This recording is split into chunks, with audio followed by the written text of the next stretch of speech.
So Laura, can you talk us through what's currently being done in Westminster to introduce assisted dying across England and Wales? Well, first of all, let's be clear what we're talking about. Yes. What is assisted dying?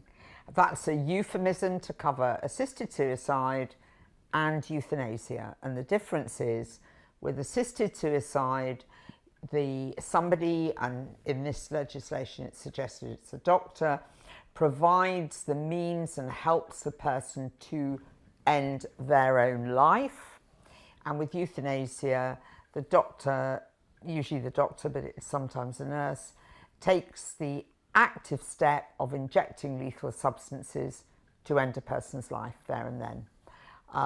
Both are designed to end life prematurely and as fast as possible, although I'll come on to say why that doesn't always happen. And assisted dying is a phrase used to cover them all. I think this bill, as written, that's before Parliament, is about assisted suicide, but it goes remarkably close potentially to euthanasia, and I think it's going to hit all kinds of problems on its route towards there. So whereabouts are we in that process at the moment, Laura? So that was in November 2024. The bill passed the second reading, and that was the terminally ill adults or end of life bill. Yes. What's happened since then? Right, so it had, as you correctly said, it had second reading in November, and then it was set up for a committee. Now, in the House of Commons, they have a committee which is not a committee of the whole House, they're people selected. It was said that the committee would be balanced in response to the vote, the proportion of the vote. Actually, that isn't really what happened, because there were more people in favour than against, and then there was an extra person who was in favour, and then one of the people who was kind of fence-sitting but put on because he'd voted against actually immediately declared that he was in favour. So it became really quite weighted in favour of the bill, out of proportion to the proportion who had voted against it at second reading. But the committee went through, they've scrutinised it, there were a lot of amendments put down. What I think was worrying is that amendments put down by those who have been opposing the legislation were almost all summarily rejected. And some of them, none of them were wrecking amendments, and some of them would have really improved the bill and would have ironed out inconsistencies almost and uncertainties in the way the bill's written, but they were just rejected by the other side. Sometimes they were rejected and it was said, oh, but that will be sorted out in regulation later. And there's a real worry with that, because regulations don't necessarily come before Parliament, so they're not subject to scrutiny. And there's a real danger that regulations can get written and can steer you ever increasingly towards death rather than being equally balanced. So there is a thing called equipoise, you need to have things equally balanced, but I'm not convinced the way the bill's written that there is that. Similar bills, Laura, have failed. 2014, Lord Falconer proposed the assisted dying bill to the House of Lords, and then the year after, in 2015, Rob Morris introduced the assisted dying bill to the Commons, which was rejected very strongly, wasn't it? It was 330 to 118. What are the arguments that have changed the majority understanding within Parliament, this time round? I think you're dealing with a very different Parliament here. You've had a lot of new MPs, an enormous number of new MPs come in. They have had no experience of parliamentary process or scrutiny. They really haven't understood the processes behind the bill. This has been sprung on them. And there's been a great deal of publicity put behind the campaign. The other thing that's different is that Keir Starmer himself had come out openly at the beginning of the Parliament and said that he would personally support such legislation. So many of these new MPs are there because of Keir Starmer. You know, they owe their career to him, really. So I think there's been some sense, perhaps amongst some, that they should vote that way. And I think that in a way that's what's changed and been different. And there was a huge publicity campaign behind it, run by the campaigners who spent millions, literally, of pounds on their campaign. Well, so there was a new decision-making body, and then those that were actually driving the bill for change were very effective in terms of publicising what they were hoping to do. And what are the underlying presuppositions, commitments that do drive that lobby for change? I think the other thing that's happened is, sadly, many people have had bad experiences. And actually, we know from the inquiries that have happened that the quality of care of people around dying has actually deteriorated in recent years, generally. Although specialist palliative care, where it's available, and that is patchy, has been shown to improve quality of life, improve quality of dying, and actually to be cost effective as well. But you've had people who've had bad experiences, and those mark them for life and they carry them with them. And some MPs have had traumatic experiences, and they are sad, and they should be never events, but they've happened.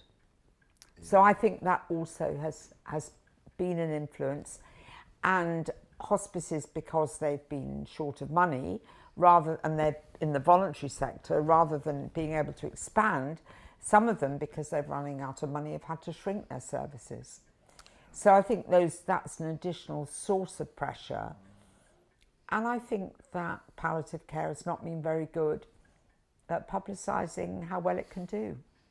Yes, very good. So there are heartrending stories that attention will be drawn to. Sure. And if I can draw an analogy, if you think about aeroplanes flying, and we heard it just this week about a helicopter crash in America. If there's a crash, you hear about it. It's on the news. This was a helicopter, a family of 5 died in that crash, and the pilot. You don't hear about the thousands of planes that land safely every day all around the world. Similarly, you don't hear about the thousands of people who die well and peacefully in Britain every day. You know, we have more than 500,000 deaths a year here, but you hear about the bad stories because bad stories make good news in a way.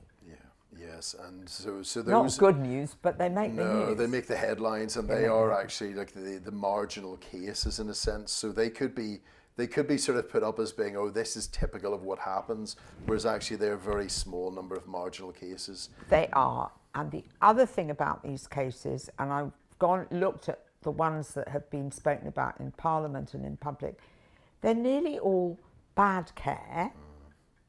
They nearly all have got things where you'd say, well, why didn't somebody do A, B or C? It would have been so easy to deal with. Quite often it's just simply that people were at home and nobody came out because the night services weren't there, or the 24/7 services weren't there. And then, so there's that sort of element of neglect. And then the other aspect to it, I think, is that they've had almost undue publicity, but they're not cases that would have been covered by this bill, because they're often in the last hours of life. Well, this bill isn't going to deal with that. And then when you look at cases that people who've gone to Switzerland for assisted suicide there at Dignitas, it's actually very small numbers over all the years people have been going. And about half of those would not be eligible under this bill. So it doesn't solve that problem either. Yeah, very interesting. And what about that, the argument that would often be advanced that it's a person's autonomy and that they ought to be able to choose the where and when and how of their death, and that for somebody else to sort of impose longer life upon them is somehow unjust and fair? You know, I hear that argument being bandied around as well. It's a very interesting question. First of all, what is autonomy? You know, it does not mean I want, therefore I get. We are all interrelated. We are all interdependent. And I think we often forget how interdependent we are on each other for everything in our very luxurious lives that we now live in our Western civilized societies. But the other one is around choice. Now, actually, we know what we don't want far more than we know what we want. If you say to somebody, you know, what do you want? Well, you know, I'm not really sure.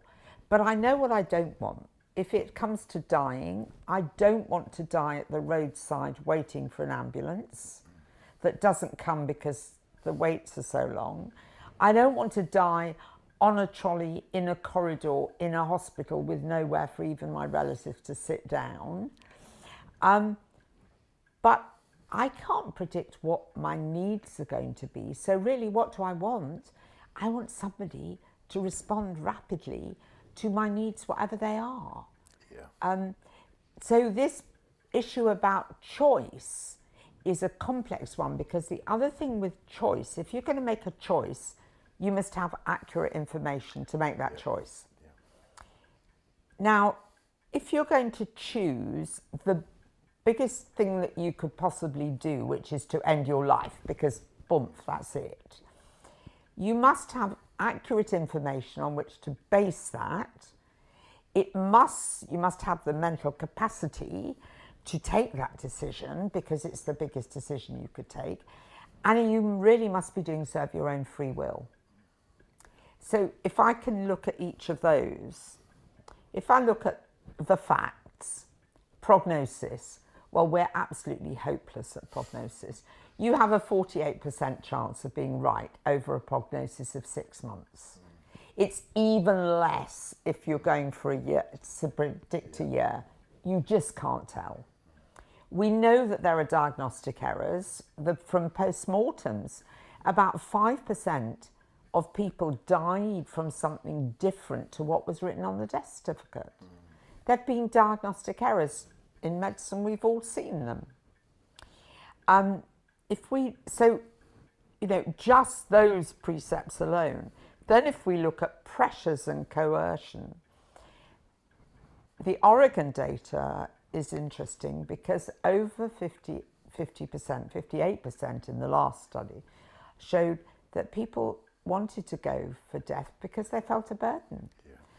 Pain was much lower down, and it was fear of pain.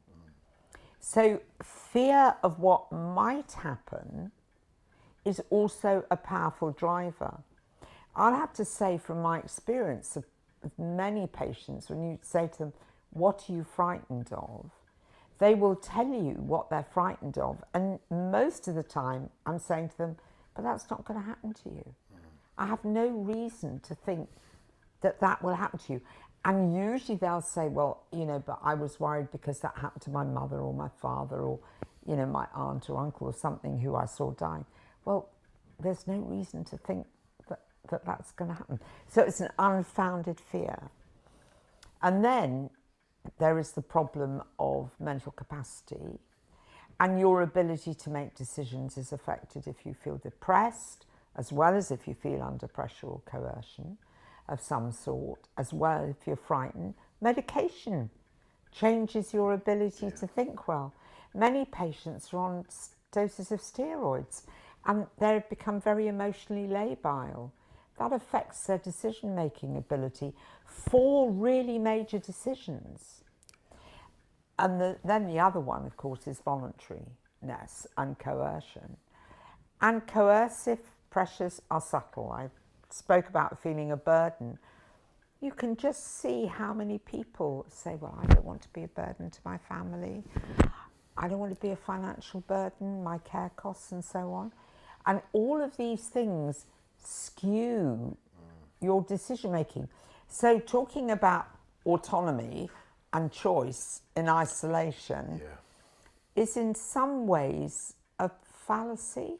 Yeah, absolutely, Laura. I know, and I think, autonomy, autonomos, I'm a law unto myself, and uninformed law unto myself in that way as well. But tell us about what is the current position of the law, not my own law and law unto myself, but what is the current position of the law in England and Wales on these things? Well, first of all, we have a duty of care to look after people however ill they are and when they are dying. That duty of care includes giving them whatever medication is needed to keep them comfortable, to keep their symptoms under control. That doesn't mean that when we're giving morphine to somebody that we're killing them, and there will always have been a last dose of morphine, just as there's always been a last breakfast or a last cup of tea. The law, though, says that you may not assist somebody in prematurely bringing about their own death by suicide. Assisting suicide is illegal, just as manslaughter, murder are illegal. So, of course, euthanasia, so-called, is illegal as well. As we've said, Laura, it's a new parliament. There's been powerful emotional arguments have been made. Yeah. There is evidence to suggest that the broader public are maybe not in exactly the same place as the parliament that represents them. So this is the Whitestone Insight Living and Dying Well June 2024 survey said that 56% of those 2,000 adults that were asked felt that legalising assisted dying would lead to the normalisation of suicide. Yes. 60% that the change of law would affect the doctor-patient relationship. Yes. And 42%, I found this very interesting, of those that even supported assisted suicide felt that there were too many complicating factors to legalise it safely. Would you say that that represents a difference in opinion between the general public and what's going on in Parliament at the moment?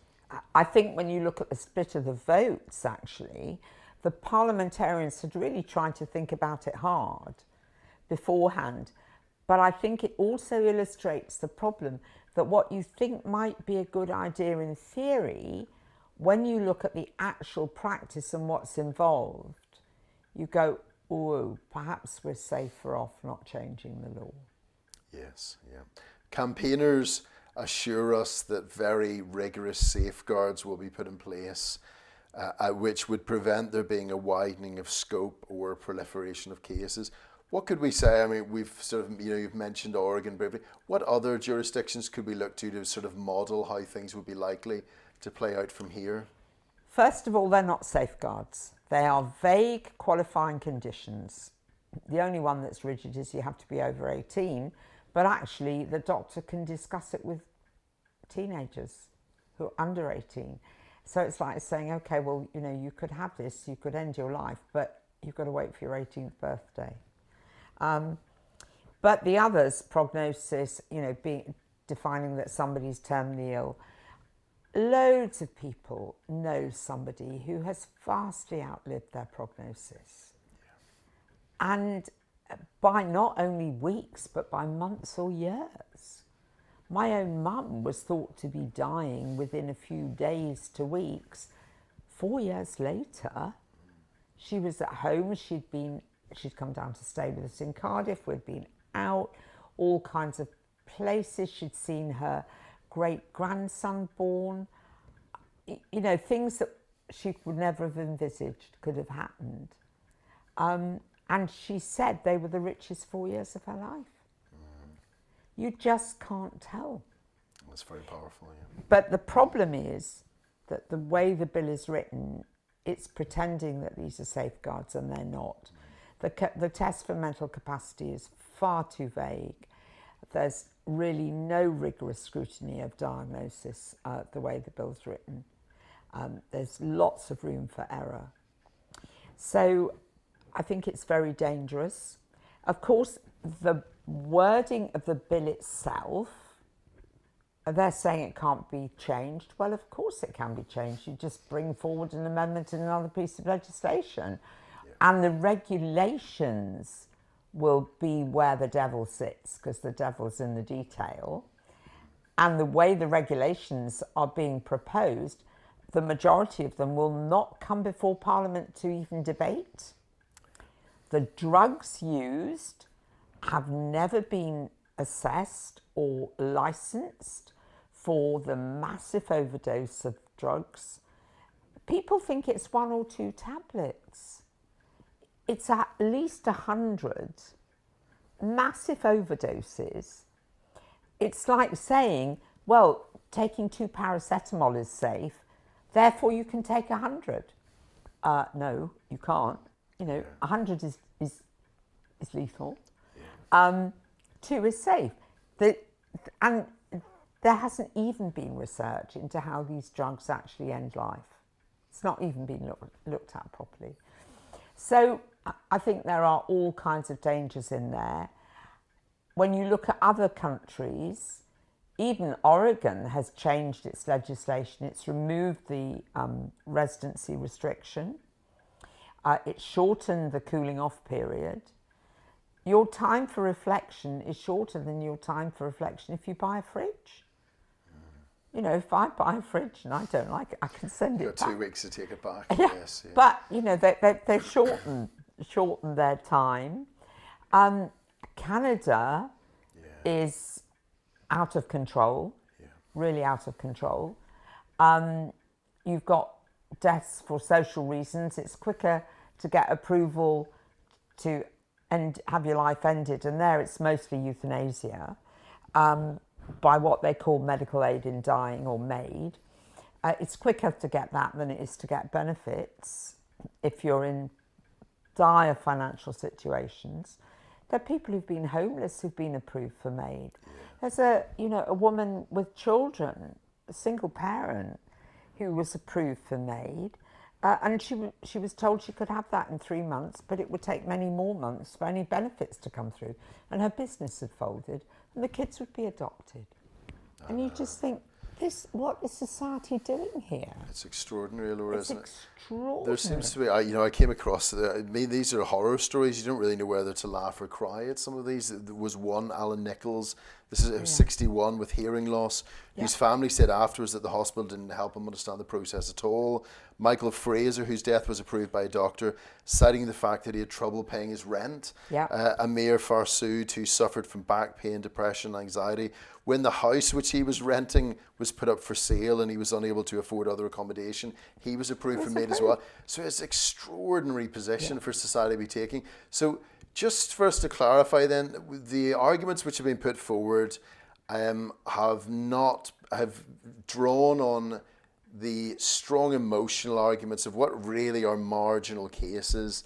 Then this law has been fashioned in a very sort of shoddy way, and then it's being written up as the law of the Medes and Persians, that there can be no change made to it at all. But what there is in these other jurisdictions, whether it's the Netherlands, Oregon, Canada, there is this widening of scope. So it's not unbearable suffering. It becomes a whole range of existential problems. The bill itself does not mention suffering or pain at all. They're not criteria. It's your wish to end your life.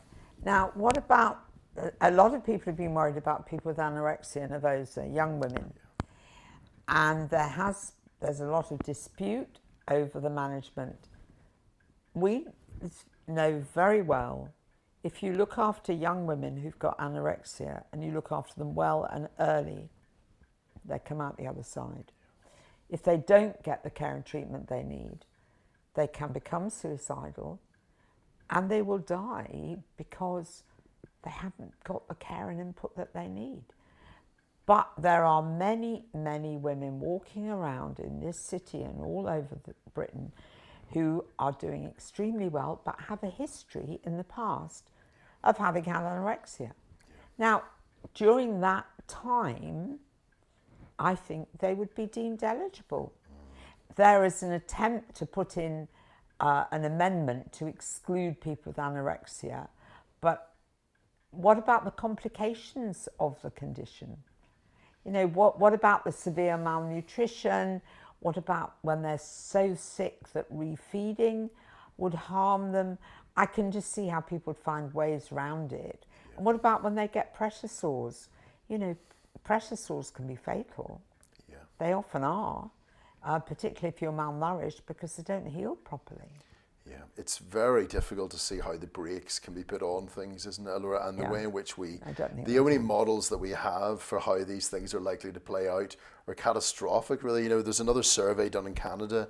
30%, this was in 2023, 30% felt that euthanasia should be possible for homelessness or poverty. And then 20%, 1 in 5, felt that it should be available for everybody with no reason needing to be given. That's an extraordinary position to come to in a society.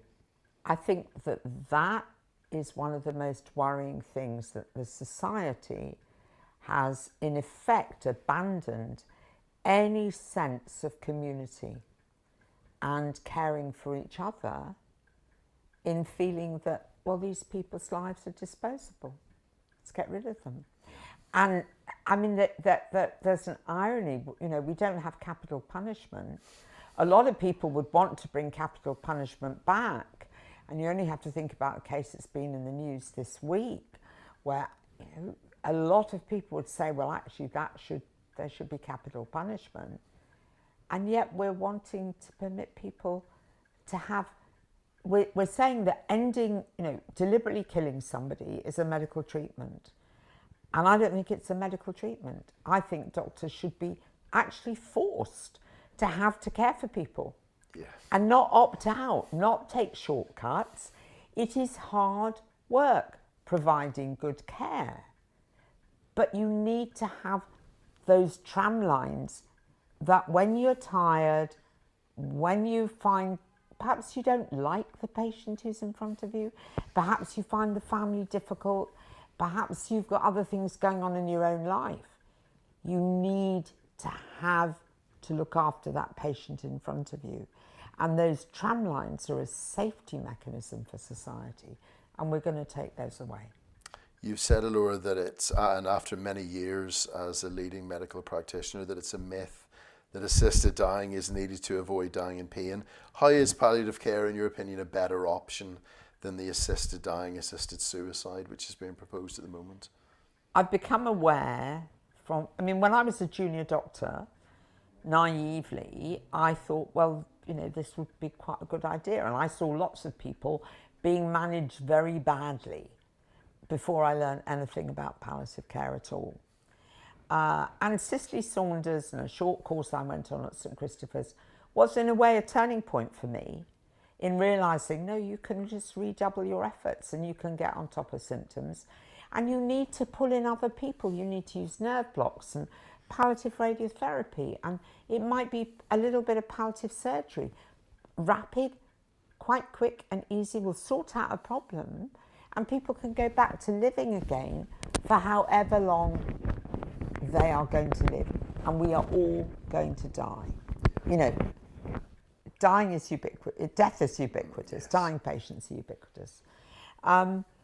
But if you're not getting on top of pain or another symptom, go back and think again. Think, what's the cause?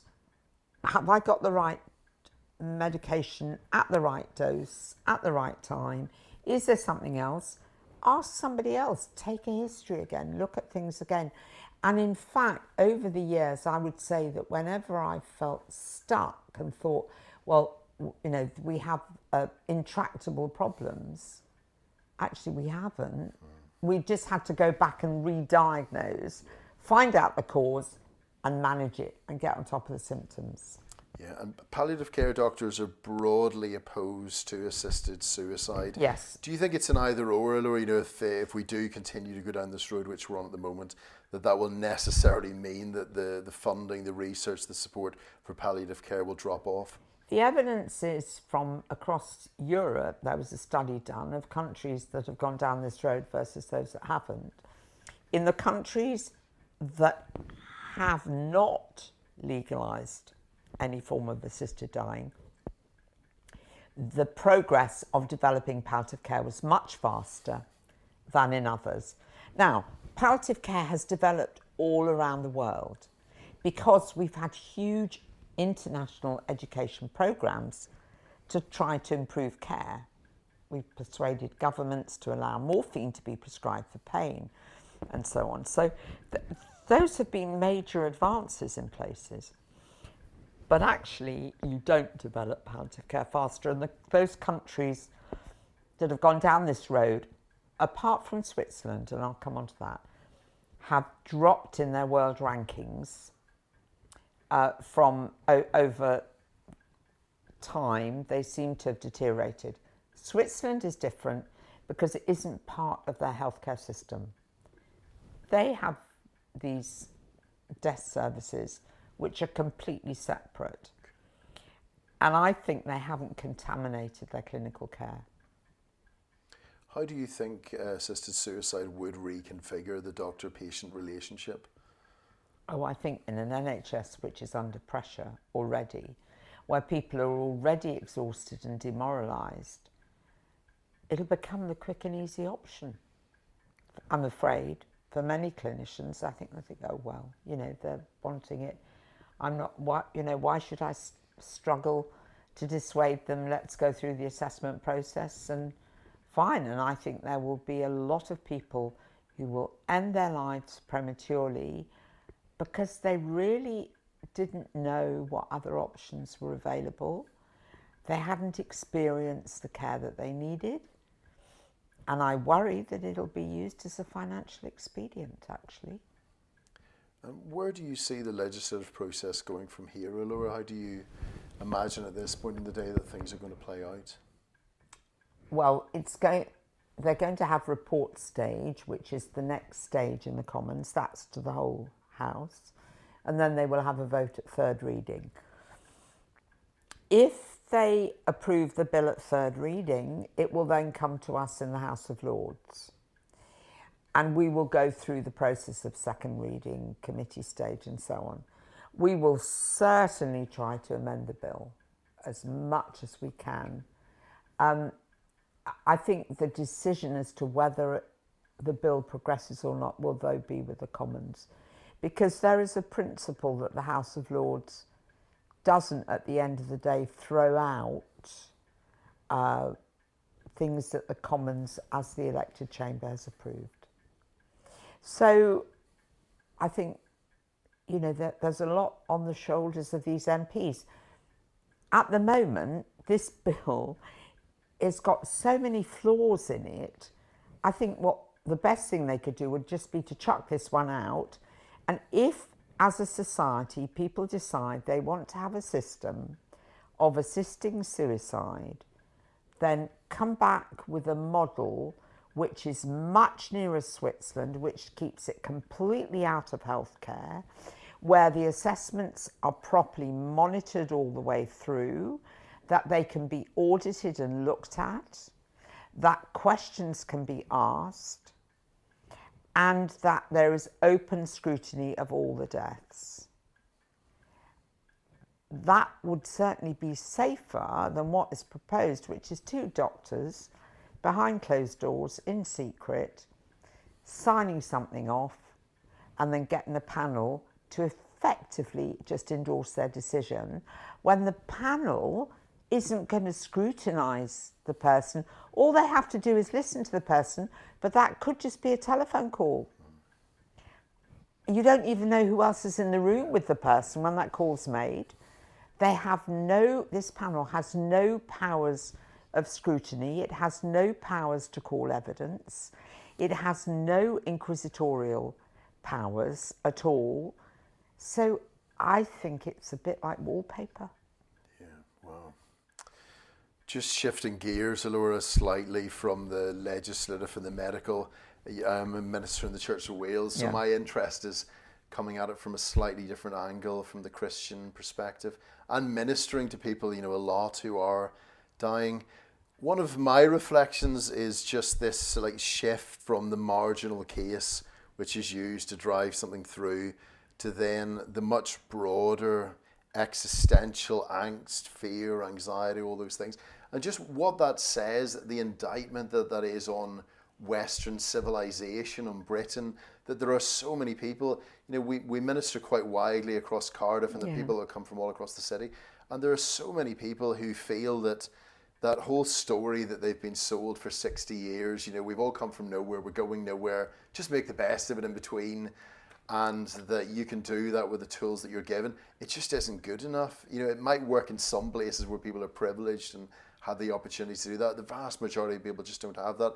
And they have this sense of meaninglessness, purposelessness, and that feeling then that this bill could say to that person that the responsible thing to do is to exercise your autonomy and to clock out is a terrible indictment really of where we are as a society, in this deep corrosion and darkness which seems to have settled not just upon Britain but much of the Western world in ways that previous generations couldn't even have anticipated. So the whole Christian contribution, I know there have been others, but the Christian contribution to the whole medical endeavor, the hospitals, Basil of Caesarea in the 4th century, going right through into the 21st century. Talk to us a little bit, Ilora, from your angle as a medical practitioner. What has been the Christian contribution to medical care in general, but to the hospice movement in particular? Well, there are two pieces of evidence which I think are actually quite important. I mean, Cicely Saunders, who was really the founder of the modern hospice movement, had a very strong faith herself and drew on that. And I think that gave her the strength to fight the establishment, because she certainly hit a lot of criticism.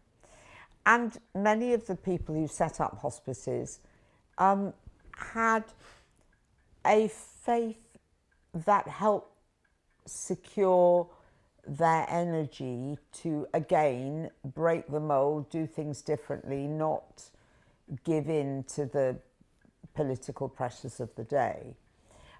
Gave them the courage to be outspoken, if you like. I think that society certainly has become fragmented. Families have become atomized in a way, dissipated. That sense of community that I spoke about before just isn't there. But bizarrely enough, the sense of community often is stronger in situations of hardship. We saw that during COVID, when people came together suddenly to look after each other and their neighbours and so on. And then we've lost it all again. And I have to say, sometimes I think we are so fortunate in our current society, but we don't realise how fortunate we are. Yeah. And, when we lose what we've got, only then will we really appreciate what we have had. But, we are living in peace. We have all kinds of social security. I know the crime rates are high, there are things wrong in society, but when you compare us to other parts of the world that are in conflict, with huge prejudice against groups, where there's starvation, where people can't even get clean water, where there's no schooling, where women can't drive even, are discriminated against, where abuse is accepted as norm in society, we are very lucky. Yeah. And I think that has gone on. But the other side of that loss of community is that people don't feel that they have a role towards others, and we need to be needed. Yeah. We need to look after each other. Yeah. And there is a reward in receiving as well as in giving. Yeah. And there is a satisfaction in doing something for other people, just voluntarily, out of the goodness of your heart. Yeah.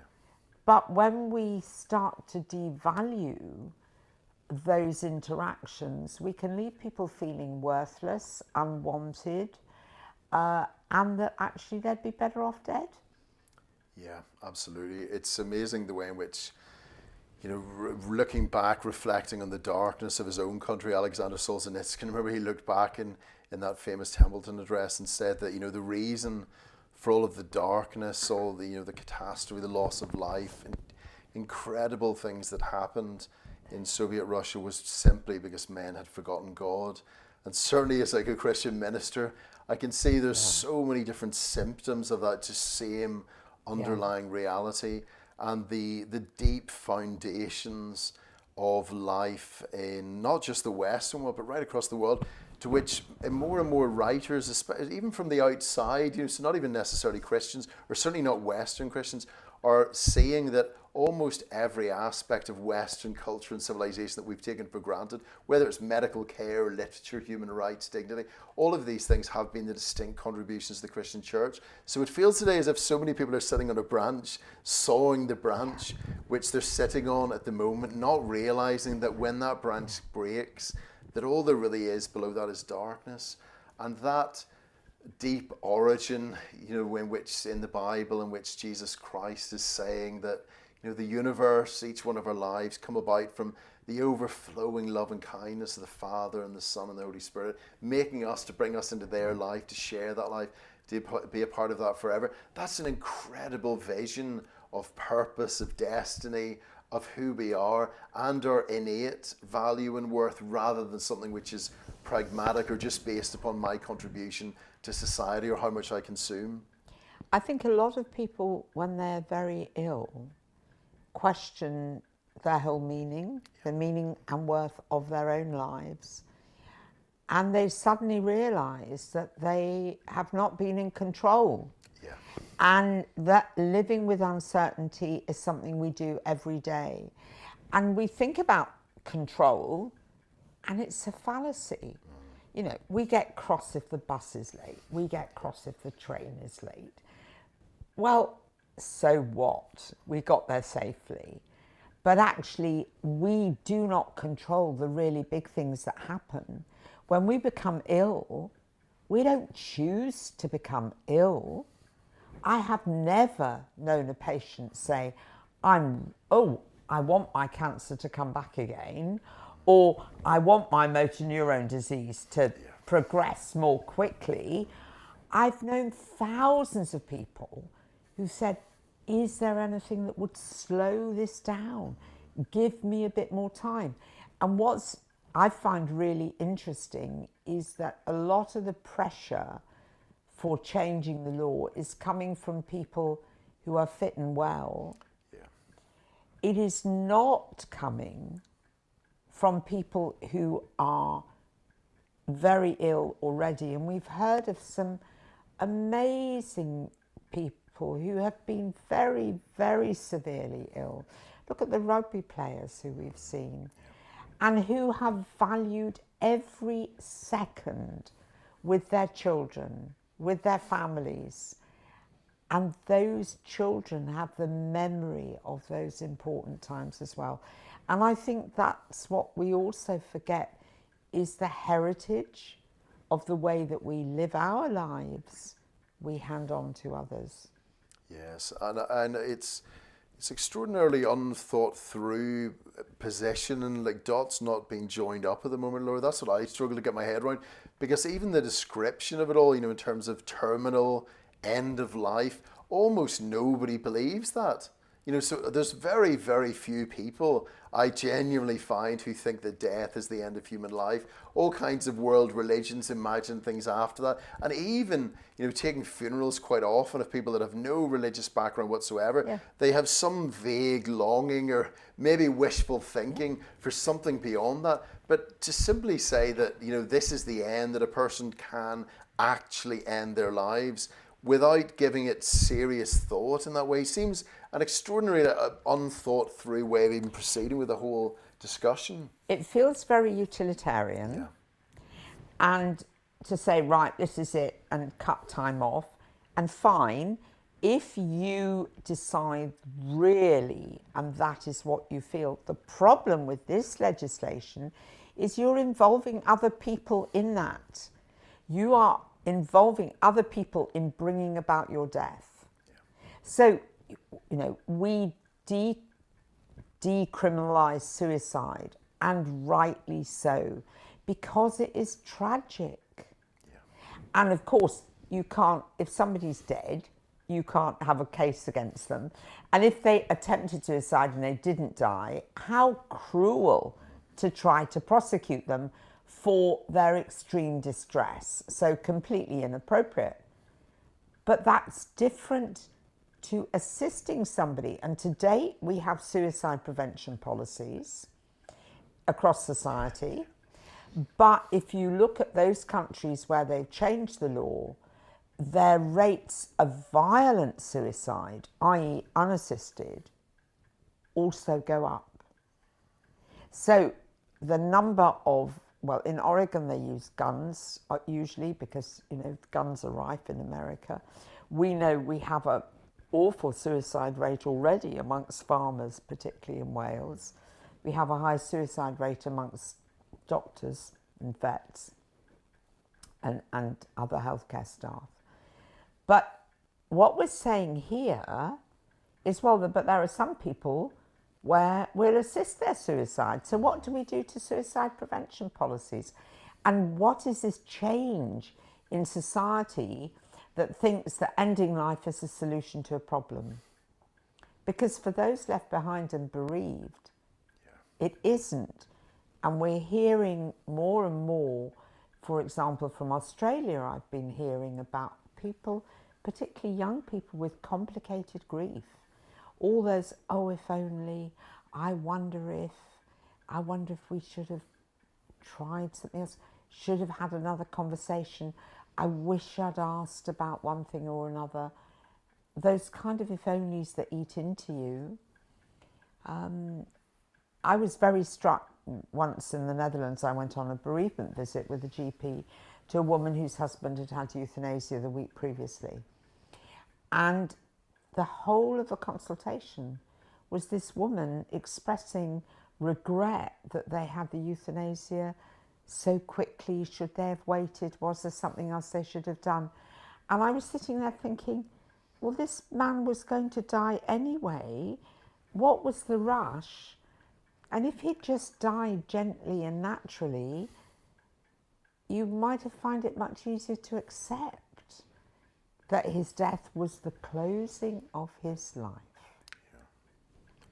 I know, what a tragedy, Ilora. I find it again and again, sitting at bedsides of people that are dying, the good news of Jesus, being able to share that, as a minister of the gospel, and saying that, death is not the way in which the world was set up at the very beginning. It's a going wrong, a turning away from the source of life, but that the Son of God himself, in love and kindness towards us, came after us, died for us on the cross, walked out of the grave on the third day, ascended into heaven, is reigning over the whole universe, and has prepared a place for each one of us in heaven, that as we trust him, we can know that where he's gone, we will go as well. And in so many different times, I've been in situations that many would have said are dark and hopeless, but that good news of Jesus and people trusting him in that situation, it turned darkness into light. And there's always one that I remember of an older lady,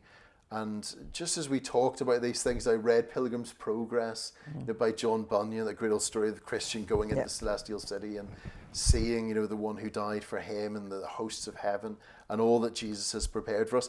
It was this incredible peace that Jesus speaks of, that passes all understanding.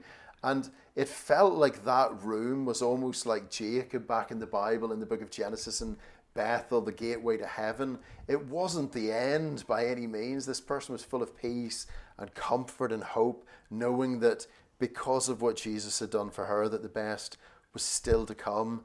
And my concern, the concern of so many ministers of the gospel, is that the whole assisted dying or the assisted suicide, whatever we want to call it, is allowing people, in fact, pressurizing them in the end to go out into a dark and lost eternity instead of offering them that hope in Jesus Christ, which is available to each one of us because of what he's already done for us on the cross. These are deep things. These are big things. Lord, we're so grateful for all that you do in championing the cause of those that are most vulnerable in society. Thank you for being there for people. because when people are in a dark place, others tend to stay away. And people need to know that somebody cares for them. You know, the Samaritans go on the station platform just to say to somebody, do you want a coffee? Yeah. Do you want to chat? If they see someone who they think is at risk of jumping off the platform in front of a train. You know, you have the helplines. As a society, those principles of looking after each other that have come from deep, deep cultural roots and are illustrated in different faiths, all different faiths, are actually really important for the fabric of society. And that moral compass is one that I hope every parliament will have. We're lucky, you know, we have elected parliaments and we do have codes of conduct, unlike some governments in the world. Yeah. No, thank you very much indeed, Ilora. It's been fantastic to speak today, and I hope we're able to do it again. And thank you for all that you're doing. Please subscribe and help us build the Hope Cymru channel, as together we do more and more to reconnect the land of Wales with Jesus Christ. Thank you so much for watching.